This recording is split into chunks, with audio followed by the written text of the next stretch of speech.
ಓಂ ನಮೋ ವಾಲ್ಮೀಕಿಯೇ. ನಮಸ್ಕಾರ ಬಂಧುಗಳೇ. ನಾನು ನಿವೃತ್ತ ಪ್ರಾಧ್ಯಾಪಕ ಡಾಕ್ಟರ್ ಅರ್ಜುನ್ ಪಂಗಣ್ಣವರ್. ಹೇ ಸೀತಾರಾಮ್ ವಾಹಿನಿಯ ವಾಲ್ಮೀಕಿ ರಾಮಾಯಣ ಅಂದು ಇಂದು ಚಿಂತನ ಲಹರಿಯ ಕಾರ್ಯಕ್ರಮಕ್ಕೆ ತಮ್ಮೆಲ್ಲರಿಗೂ ಸ್ವಾಗತ. ಹಿಂದಿನ ಸಂಚಿಕೆ ಅಂದರೆ ಸಂಚಿಕೆ 74ರಲ್ಲಿ ನಾನು ತಮಗೆ ದಶರಥರ ಕಕ್ಷದಲ್ಲಿ ಪುನಃ ಎಲ್ಲರೂ ಕೂಡಿರ್ತಾರೆ. ಅಲ್ಲಿ ದಶರಥ ರಾಮನ ಪಟ್ಟಾಭಿಷೇಕದ ಮುಹೂರ್ತದ ಬಗ್ಗೆ ಹೇಳ್ತಾರೆ. ಚೈತ್ರ ಮಾಸದಲ್ಲಿ ಪುಷ್ಯಮಿ ನಕ್ಷತ್ರ ದಿನದಂದು ರಾಮನ ಪಟ್ಟಾಭಿಷೇಕ ಮಾಡುವ ವಿಷಯವನ್ನು ಹೇಳ್ತಾರೆ. ಎಲ್ಲರೂ ಒಪ್ತಾರೆ ಅದಕ್ಕೆ. ಮತ್ತು ಈ ರಾಮನ ಪಟ್ಟಾಭಿಷೇಕದ ಸುದ್ದಿ ಕೆಲವರ ಮೂಲಕ ರಾಮನ ತಾಯಿ ಕೌಶಲ್ಯಗೆ ಮುಟ್ತಿದೆ. ಕೌಶಲ್ಯನು ಬಹಳ ಸಂತೋಷ ಪಡ್ತಾರೆ. ಮತ್ತು ಈ ಅಯೋಧ್ಯ ನಗರದ ಜನ ರಾಮನ ಪಟ್ಟಾಭಿಷೇಕದ ಗಳಿಗೆಯನ್ನೇ ಉತ್ಸಾಹದಿಂದ ಕಾಯುತ್ತಿದ್ದುದನ್ನು ನಾನು ತಮ್ಮ ಮುಂದೆ ಹೇಳಿದೆ. ಇನ್ನು ಮುಂದುವರಿದು ಮಾರನೇ ದಿನ ದಶರಥರು ಪುನಃ ರಾಮನನ್ನು ತಮ್ಮ ಕಕ್ಷಕ್ಕೆ ಕರೆಸಿಕೊಳ್ತಾರೆ. ತಂದೆಯ ಆಜ್ಞೆಯಂತೆ ರಾಮನು ದಶರಥರ ಕಕ್ಷಕ್ಕೆ ಬರ್ತಾನೆ. ಆವಾಗ ರಾಮ ಮಗನನ್ನು ತನ್ನ ಹತ್ತಿರದಲ್ಲಿ ಕೂರಿಸಿಕೊಂಡು ಅವನಿಗೆ ಈ ಬೋಧನೆ ಮತ್ತು ಸಲಹೆಯನ್ನು ಈ ರೀತಿ ನೀಡ್ತಾರೆ ಅನ್ನೋದನ್ನು ವಾಲ್ಮೀಕಿಯವರು ಹೀಗೆ ಬರೆದಿರುತ್ತಾರೆ. ನಾನು ಎಲ್ಲವನ್ನು ಆನಂದಿಸಿದ್ದೇನೆ.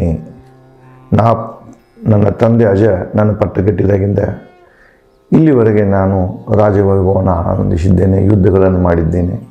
ಎಲ್ಲ ಜವಾಬ್ದಾರಿಗಳನ್ನು ಕಟ್ಟುನಿಟ್ಟಾಗಿ ನಿಭಾಯಿಸಿದ್ದೇನೆ. ನನ್ನ ಕರ್ತವ್ಯದಲ್ಲಿ ನಾನು ಎಲ್ಲಿಯೂ ಚ್ಯುತಿ ಮಾಡಿಲ್ಲ ಮತ್ತು ಕರ್ತವ್ಯವನ್ನು ನಾನೆಂದೂ ನಿರ್ಲಕ್ಷ್ಯನೂ ಮಾಡಿಲ್ಲ ಅಂತ ಹೇಳ್ತಾ, ಈಗ ವೃದ್ಧನಾಗುತ್ತಿದ್ದೇನೆ. ಈಗ ನಾ ಏನಾಗ್ತಿದ್ದೇನೆ ಅಂದರೆ ಮುದುಕನಾಗ್ತಾ ಇದ್ದೇನೆ. ಅದಕ್ಕೆ ಈ ಜವಾಬ್ದಾರಿಯನ್ನು ನೀನು ಕೊಡಬೇಕಂತ ಹೇಳಿ ನಾನು ಸಭಿಕರಲ್ಲಿ ಇಟ್ಟಾಗ ಅವರೆಲ್ಲರೂ ಅದನ್ನು ಒಪ್ಪಿಗೆ ಕೊಟ್ಟಿದ್ದಾರೆ. ಪಟ್ಟಾಭಿಷೇಕ ಹೊರತು ನನಗೆ ಯಾವ ಕಾರ್ಯವಿಲ್ಲ. ಇನ್ನು ನಾನು ಬದುಕಿನ ಉಳಿದ ಏಕೈಕ ಕಾರ್ಯ ಅಂದರೆ, ಯಾಕಂದರೆ ನೀವು ದೊಡ್ಡವರಾದ್ರಿ, ಮದುವೆನೂ ಆಯಿತು ಮತ್ತು ನೀವು ಜವಾಬ್ದಾರಿಯನ್ನು ಅರ್ಥಕೊಂಡಿರಿ. ನಿಮ್ಮಲ್ಲಿ ಎಲ್ಲ ಸಾಮರ್ಥ್ಯ ಇದೆ. ಎಲ್ಲ ಒಂದು ಜವಾಬ್ದಾರಿಯನ್ನು ನಿಭಾಯಿಸುವಂತಹ ನಿಮ್ಮಲ್ಲಿ ಕಲೆನೂ ಇದೆ. ಅದಕ್ಕೆ ನಾ ಈಗ ನಿಷ್ಕಾಳಜಿಯಾಗಿಯೇ ಪಟ್ಟಾಭಿಷೇಕ ಹೊರತ ಮತ್ತು ಯಾವ ಕೆಲಸ ಉಳಿದಿಲ್ಲ. ನಾನು ನಿನ್ನ ಪಟ್ಟಾಭಿಷೇಕದ ನಂತರ ವಿಶ್ರಾಂತಿ ತಗೊಳ್ತೇನೆ ಅಂತ ಹೇಳ್ತಾ ಮುಂದುವರೆದು ಹೇಳ್ತಾರೆ, ಎಲ್ಲರ ಇಚ್ಛೆಯ ಮೇರೆಗೆ ನಿನ್ನನ್ನು ರಾಜನಾಗಿ ಮಾಡಬೇಕಿದೆ. ಯಾಕೆ ಮಾಡ್ತಾ ಇದ್ದೇನೆ ಇಷ್ಟೊಂದು, ಯಾಕೆ ನಾನು ಆತುರವನ್ನು ಪಡ್ತಾ ಇದ್ದೇನೆಂದರೆ ಅದಕ್ಕೊಂದು ಕಾರಣ ಹೇಳ್ತಾರೆ. ಒಂದನೇದಾಗಿ ನನ್ನ ಆಯುಷ್ಯ ಮುಗಿತಾ ಬಂದಿದೆ, ನಾನು ಮುಪ್ಪಾಗ್ತಾ ಬಂದೇನೆ, ಶಕ್ತಿ ಕ್ಷೀಣಿಸ್ತಾ ಹೊಂಟಿದೆ. ಅದಕ್ಕೆ ಈ ನಗರದ ಭದ್ರತೆಯನ್ನು, ಈ ಜನರ ಭದ್ರತೆಯನ್ನು ಒಬ್ಬ ಸಬಲ ವ್ಯಕ್ತಿ ಕೈ ಕೊಡಬೇಕಾಗಿದೆ. ಇದು ಒಂದನೇದು. ಎರಡನೇದೇನು ಹೇಳ್ತಾರಂದರೆ,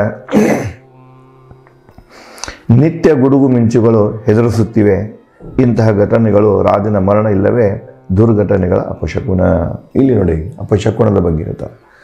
ರಾಮಾಯಣದಲ್ಲಿ ವಾಲ್ಮೀಕಿಯವರು ರಾಮಾಯಣದುದ್ದಕ್ಕೂ ಶಕುನ ಅಪಶಕುನಗಳಿಗೆ ಹೆಚ್ಚು ಒತ್ತನ್ನು ಕೊಟ್ಟಾರೆ. ಇದು ಒಂದು ಸಾಮಾಜಿಕ ಮನಸ್ಥಿತಿ.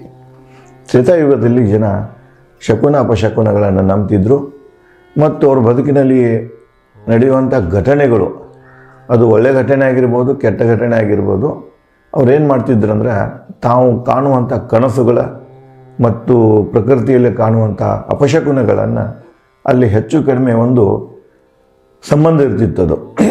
ಕೆಲವೊಂದು ಘಟನೆಗಳು ಘಟಿಸಿದಾಗ, ಅಪಶಕುನಗಳು ಘಟಿಸಿದಾಗ ಬದುಕಿನಲ್ಲಿ ಕೆಡುಕು ಆಗುತ್ತಿರುವುದನ್ನು ಹೀಗೆ ಹಲವಾರು ಅಬ್ಸರ್ವೇಷನ್ ನನಗನ್ನಿಸ್ತಿದೆ. ಈ ವಿಜ್ಞಾನ ಅಂದರೆ ಏನು, ಘಟನೆಗಳನ್ನು ಒಂದು ಅಬ್ಸರ್ವ್ ಮಾಡಬೇಕು, ಅದರ ಬಗ್ಗೆ ಅಧ್ಯಯನ ಮಾಡಬೇಕು, ಕಾರಣ ಮತ್ತು ಪರಿಣಾಮಗಳನ್ನು ತಿಳಬೇಕು. ಇದನ್ನು ತಿಳ್ಕೊಳ್ಬೇಕಾಗಿದ್ರೆ ಸಿಸ್ಟಮೆಟಿಕ್ ಆಗಿ ಅಧ್ಯಯನ ಮಾಡಿ ಒಂದು ನಿರ್ಣಯಕ್ಕೆ ಬರ್ತಾರೆ. ಇದು ವಿಜ್ಞಾನದ ಪದ್ಧತಿ, ಇದಕ್ಕೆ ವಿಜ್ಞಾನ ಅಂತೀವಿ ನಾವು. ಇಲ್ಲಿ ಕೂಡ ಜನ ಸಾಮಾಜಿಕ, ಯಾಕೆ ತಲೆತಲಾಂತರ ಬಂದಿದ್ದಿದ್ದು, ಅವರು ಕನಸುಗಳನ್ನು ಕಾಣೋದು, ಇನ್ನೊಬ್ಬರ ಜೊತೆಗೆ ಹಂಚ್ಕೊಳ್ತಾರೆ, ಅದರ ಬಗ್ಗೆ ವಿಶ್ಲೇಷಣೆ ಮಾಡ್ತಾರೆ. ಆ ವಿಶ್ಲೇಷಣೆಯಿಂದ ಅವ್ರು ಕೆಡಕಾಗುವ ಸಂಕೇತಗಳೂ ಇರ್ಬೋದು, ಸಂಜ್ಞೆನೂ ಇರ್ಬೋದು, ಅಥವಾ ಒಳ್ಳೆಯದಾಗುವಂಥ ಸಂಜ್ಞೆನೂ ಇರ್ಬೋದು. ಹಂಚ್ಕೊಂಡು ಅವು ಏನಾಗಿರ್ತದಂದ್ರೆ ಎರಡಕ್ಕೂ ರಿಲೇಷನ್ ಬಂದಿರ್ತಿದೆ. ಅವ್ರಿಗೆ ಕಂಡಿರ್ತಾರೆ, ಆ ಪ್ರಕಾರ ಘಟಿಸಿರ್ತದೆ. ಇದು ತಲೆತಲಾಂತರ ಬಂದಿದ್ದರಿಂದ ಇದೇನಾಗಿತ್ತು ಅಂದರೆ it became a well settled social psychological principle. ಸಮಾಜದ ಒಂದು ಸಾಮಾಜಿಕ ಮಾನಸ್ಥಿತಿ ತತ್ವದ ಒಂದು ಕಠೋರ ತತ್ವವಾಗಿ ಇದು ಸಮಾಜದಲ್ಲಿ ನೆಲೆಸಿದೆ. ಅದಕ್ಕೆ ಇಲ್ಲಿ ದಶರಥ ಕೂಡ ನಿತ್ಯ ಗುಡುಗು ಮಿಂಚು ಆಗ್ತಿರ್ತವೆ, ಅಪಶಕುನಗಳು ಕಾಣ್ತಿರ್ತಾವೆ. ಆ ಅಪಶಕುನದ ಪರಿಣಾಮ ಏನು ಊಹಿಸ್ತಾರಂದ್ರೆ ಯಾರಾದ್ರೊಬ್ಬರು ಮರಣ ಆಗ್ಬೇಕಂತ ತಂದಾಗಬೇಕು, ಇಲ್ಲಂದ್ರೆ ದುರ್ಘಟನೆಗಳಾಗುವಂತಹ ಸಾಧ್ಯತೆ ಇದೆ. ಅದಕ್ಕೆ ನಾನೇನು ಮಾಡಬೇಕಂದ್ರೆ ಇವೆಲ್ಲ ಘಟಿಸಿ ಪೂರ್ವದಲ್ಲಿನೇ ನಿನ್ನನ್ನು ನಾನು ಈ ಪಟ್ಟಾಭಿಷೇಕ ಮಾಡಿ ಈ ರಾಜ್ಯದ ಜವಾಬ್ದಾರಿಯನ್ನು ಕೊಡಬೇಕಂತ ಇಚ್ಛೆ ಇದೆ ಅಂತ ಹೇಳಿ ಪಟ್ಟಾಭಿಷೇಕ ಯಾಕೆ ಆತುರ ಮಾಡ್ತಾ ಇದ್ದಾರೆ ಅನ್ನೋದನ್ನು ರಾಮನ ಮುಂದೆ ದಶರಥರು ಹೇಳ್ಕೊಳ್ತಾರೆ. ಮುಂದುವರೆದು ವಾಲ್ಮೀಕಿಯವರು ಬರೀತಾರೆ, ಪುಷ್ಯ ನಕ್ಷತ್ರ ದಿನದಂದು ನಿರ್ಧರಿಸಲಾಗಿದೆ. ಕಾರಣ ನಿನ್ನ ಪಟ್ಟಾಭಿಷೇಕವನ್ನು ನಾಳೆ ಪುಷ್ಯ ನಕ್ಷತ್ರ ದಿನದಂದು. ಈ ಒಂದು ಕಾರಣಗಳಿಂದಾಗಿ ನಾಳೆನ ಪುಷ್ಯ ನಕ್ಷತ್ರ ಇದೆ. ಆ ಪುಷ್ಯ ನಕ್ಷತ್ರ ದಿನದಂದು ನಿನ್ನ ಪಟ್ಟಾಭಿಷೇಕ ಮಾಡುವುದನ್ನು ನಾವು ಡಿಸೈಡ್ ಮಾಡಲಾಗಿದೆ, ಹೇಳಲಾಗಿದೆ ಅಂತ ಹೇಳ್ತಾರೆ. ನಾಳೆ ಪಟ್ಟಾಭಿಷೇಕ ನಡೀತಾ ಇದೆ ಪುಷ್ಯ ನಕ್ಷತ್ರದಲ್ಲಿ. ಅದಕ್ಕೆ ನೀನೇನು ಮಾಡಬೇಕಪ್ಪ ಅನ್ನೋದನ್ನು ಸಲಹೆ ಕೊಡ್ತಾರೆ ದಶರಥರು ರಾಮನಿಗೆ. ಕಾರಣ ನೀನು ನಿನ್ನ ಧರ್ಮಪತ್ನಿ ಇಂದಿನ ರಾತ್ರಿ ಉಪವಾಸವಿರಬೇಕು. ನೀನು ಊಟ ಮಾಡುವಂಗಿಲ್ಲ, ನಿನ್ನ ಮಡದಿ, ನಿನ್ನ ಹೆಂಡತಿ ಧರ್ಮಪತ್ನಿ ಸೀತೆಯು ಊಟ ಮಾಡಿದೆ ರಾತ್ರಿ ಉಪವಾಸ ಮಾಡಬೇಕು. ಬ್ರಹ್ಮಚರ್ಯ ವೃತ್ತದಲ್ಲಿ ನೀವು ಇಬ್ಬರು ಬ್ರಹ್ಮಚರ್ಯ ವೃತ್ತದಲ್ಲಿ ಉಪವಾಸವನ್ನು ಮಾಡಬೇಕು. ಕುಶ ಹುಲ್ಲಿನ ಹಾಸಿಗೆಯಲ್ಲಿ ಮಲಗಬೇಕಂತ ಹೇಳ್ತಾನೆ. ಇವತ್ತು ರಾತ್ರಿ ಏನು ಮಾಡಪ್ಪ ಅಂದರೆ ಕುಶ ಹುಲ್ಲನ್ನು ತರಿಸ್ಕೊಂಡು ಈ ಮೆತ್ತನ ಮಂಚದ ಗಾದಿ ಮೇಲೆ ಮಾಡೋಕ್ಕೆ ಹೋಗಬೇಡ.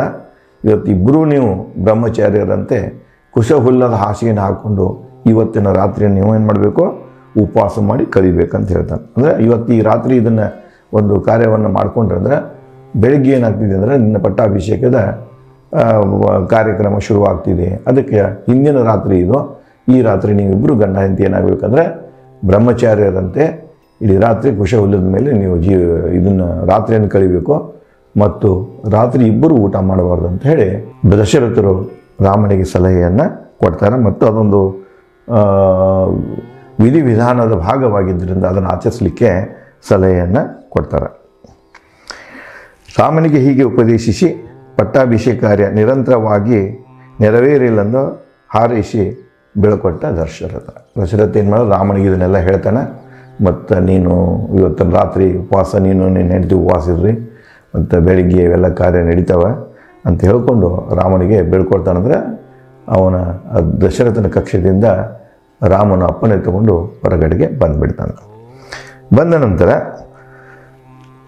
ರಾಮನ ಪಟ್ಟಾಭಿಷೇಕ ಸಿಹಿ ಸುದ್ದಿ ಕೇಳಿ ಸುಮಿತ್ರಾ, ಲಕ್ಷ್ಮಣ, ಸೀತೆ ಕೌಶಲ್ಯಳ ಕಕ್ಷಕ್ಕೆ ಬಂದರು. ರಾಮ ತಾಯಿ ಕೌಶಲ್ಯಳ ಬೆಟ್ಟಿಗೆ ಬಂದ ಕಕ್ಷದಲ್ಲಿ ಎಲ್ಲರೂ ಧ್ಯಾನದಲ್ಲಿದ್ದ ಕಂಡ. ಅಲ್ಲಿಂದ ನೇರವಾಗಿ ತಂದೆ ಒಂದು ಅರಮನೆಯಿಂದ ಕಕ್ಷದಿಂದ ರಾಮ ನೇರವಾಗಿ ಎಲ್ಲಿ ಬರ್ತಾನೆ, ತಾಯಿ ಕಕ್ಷೆಗೆ ಬರ್ತಾನೆ, ಕೌಶಲ್ಯನ. ಆ ಕೌಶಲ್ಯನ ಕಕ್ಷದಲ್ಲಿ ಆ ವೇಳೆಯಲ್ಲಿ ಇಲ್ಲಿ ಸುಮಿತ್ರ ಇರ್ತಾಳೆ, ಸೀತಾನೂ ಇರ್ತಾಳೆ, ಕೌಶಲ್ಯ ಇವರೆಲ್ಲ ಸೇರ್ಕೊಂಡು ಏನು ಮಾಡ್ತಿರ್ತಾರೆ ಅಂದರೆ ಧ್ಯಾನ. ಯಾಕಂದ್ರೆ ಹಿಂದಿನ ದಿವಸ ಗೊತ್ತಾಗಿರ್ತದೆ ಕೌಶಲ್ಯಗೆ ಅಂದರೆ ರಾಮನ ಪಟ್ಟಾಭಿಷೇಕ ಆಗ್ತಿದೆ ಅನ್ನೋದು.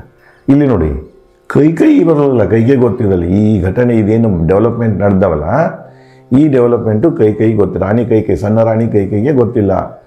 ಸುಮಿತ್ರ ಯಾವಾಗಲೂ ಏನಂದರೆ ಆಕಿ ಕೌಶಲ್ಯನ ಜೊತೆಗೆ ಇರ್ತಿದ್ದಳಕಿ, ಹೆಚ್ಚು ಕೌಶಲ್ಯನ ಕಕ್ಷದಲ್ಲಿನೇ ಕಳೀತಿದ್ದಳಕಿ. ಕೌಶಲ್ಯಾಗೊಬ್ಬ ಸಣ್ಣ ತಂಗಿಯಾಗಿದ್ದಳು, ಕೌಶಲ್ಯ ಒಂದು ನೆರಳಾಗಿದ್ದಳಕಿ.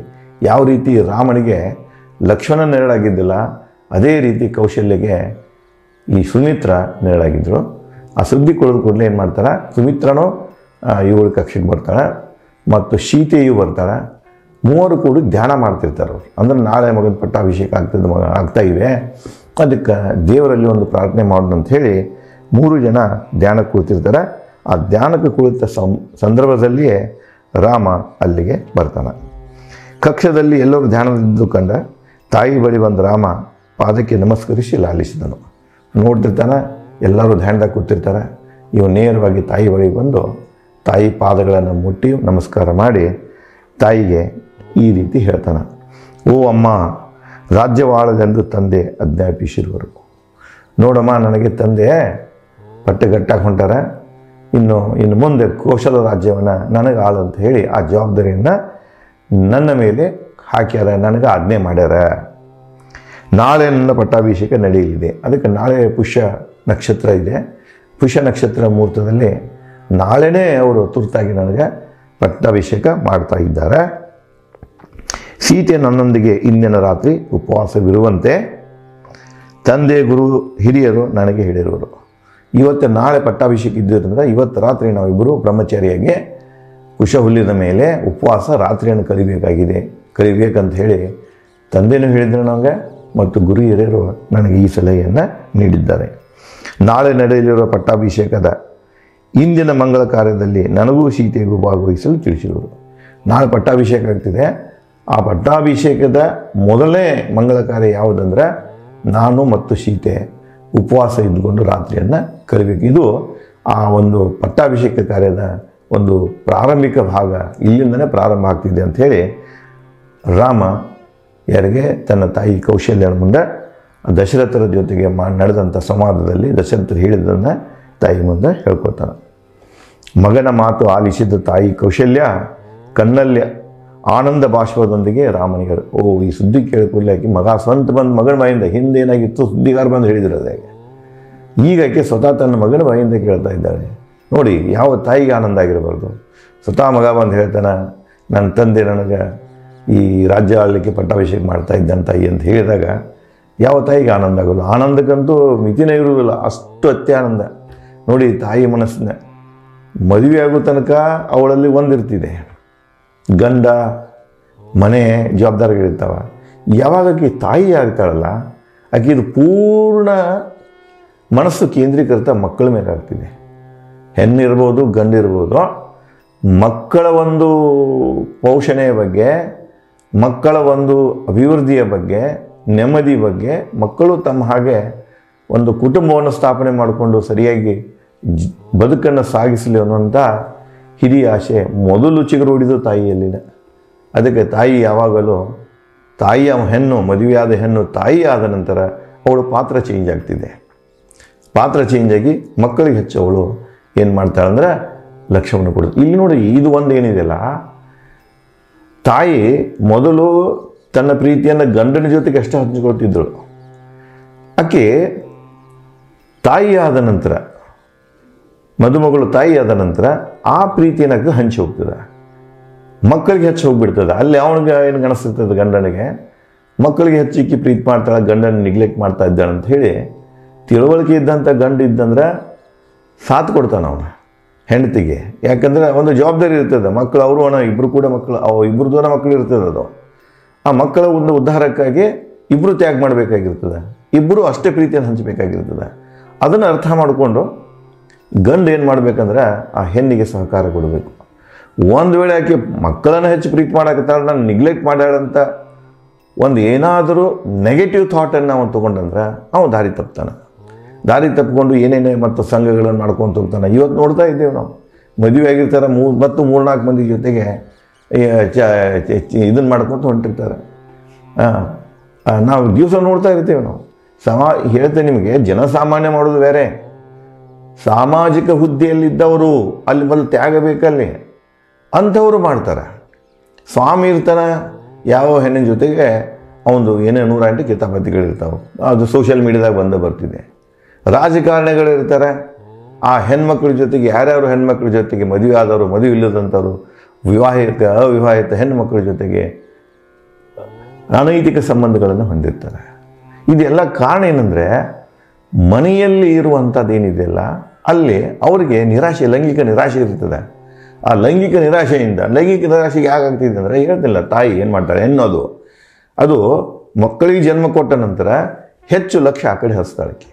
ಇಲ್ಲಿ ಕಡಿಮೆ ಆಗ್ತಿದೆ, ಅದೇ ಗಂಡ ತಿಳ್ಕೊಳ್ಬೇಕು. ಅದನ್ನು ಗಂಡ ಇನ್ನೂ ತನ್ನದೇನ ಬಯಕೆಯನ್ನು ಮುಂದುವರ್ಸ್ಕೊಂಡು ಹಾಕೊಂಡಿದ್ದಂದ್ರೆ ಇಲ್ಲಿ ಅವನಿಗೆ ಏನಾಗ್ತಿದೆ ಅಂದರೆ ನಿರಾಶೆ ಆದಾಗ ಅವನು ಬೇರೆ ದಾರಿಯನ್ನು ಹೊಂಟಿರ್ತಾನೆ. ಅದಕ್ಕೆ ಇಲ್ಲಿ ಗಂಡ ಅವನು ತನ್ನ ಹೆಂಡತಿ ಏನು ಮಕ್ಕಳ ಜೊತೆಗೆ ಪ್ರೀತಿ, ಮಕ್ಕಳ ಬಗ್ಗೆ ಏನು ಹೆಚ್ಚು ತನ್ನ ಟೈಮನ್ನು ಡಿವೋಟ್ ಮಾಡ್ತಿರ್ತಾಳೆ, ಸ್ಯಾಕ್ರಿಫೈಸ್ ಮಾಡ್ತಿರ್ತಾಳೆ, ಅದಕ್ಕೆ ಅವನು ಸಹಕಾರ ಕೊಡಬೇಕು. ಅದಕ್ಕೆ ತಾನು ತಕ್ಕ ಮಟ್ಟಿಗೆ ತ್ಯಾಗಿಯಾಗಿ ನಿಲ್ಲಬೇಕು. ಇಬ್ಬರು ಸೇರಿಕೊಂಡೇ ಮಕ್ಕಳನ್ನು ಜೋಪಾನ ಮಾಡಬೇಕು. ಅದಕ್ಕೆ ಇಲ್ಲಿ ತಾಯಿ ಕೌಶಲ್ಯ ಏನು ಮಾಡ್ತಾಳೆ ಅಂದ್ರೆ, ಮಗ ಜೀವಂತ ಇರ್ತಾನೆ, ಪಟ್ಟಕ್ಕೆ ಏರ್ತಾ ಇದ್ದಾನೆ, ಪ್ರಗತಿಯನ್ನು ಸಾಧ್ಯ ಮಗ ಉನ್ನತ ಸ್ಥಾನಕ್ಕೆ ಹೋಗ್ತಾ ಇದ್ದಾನೆ ಅಂಥೇಳಿ ಆನಂದ ಬಾಷ್ಪಗಳನ್ನು ಸುರಿಸ್ತಾಳೆ. ಇದು ಏನಿದೆಯಲ್ಲ, ತಾಯಿ, ಆ ನಿಜವಾದ ತಾಯಿ ಏನು ಮಾಡ್ತಾಳೆ ಅಂದರೆ ಮಕ್ಕಳ ಸಲುವಾಗಿ ಎಷ್ಟು ಒಂದು ಕರುಣೆಯನ್ನು ಹೊಂದಿರ್ತಾರೆ, ಎಷ್ಟು ಒಂದು ಕನಸನ್ನು ಕಂಡಿರ್ತಾಳೆ ಅಂತ ಹೇಳಿ ವಾಲ್ಮೀಕಿಯು ಕೌಶಲ್ಯನ ಮೂಲಕ ಹೇಳ್ತಾಳೆ. ಇನ್ನು ಮುಂದುವರೆದು ಮತ್ತೇನು ಘಟನೆಗಳಾಗ್ತವ, ಮತ್ತೇನು ಅದನ್ನೇ ಮುಂದಿನ ಸಂಚಿಕೆಯಲ್ಲಿ ತಮ್ಮ ಮುಂದೆ ಹಂಚಿಕೊಳ್ತೀನಿ. ಧನ್ಯವಾದಗಳು.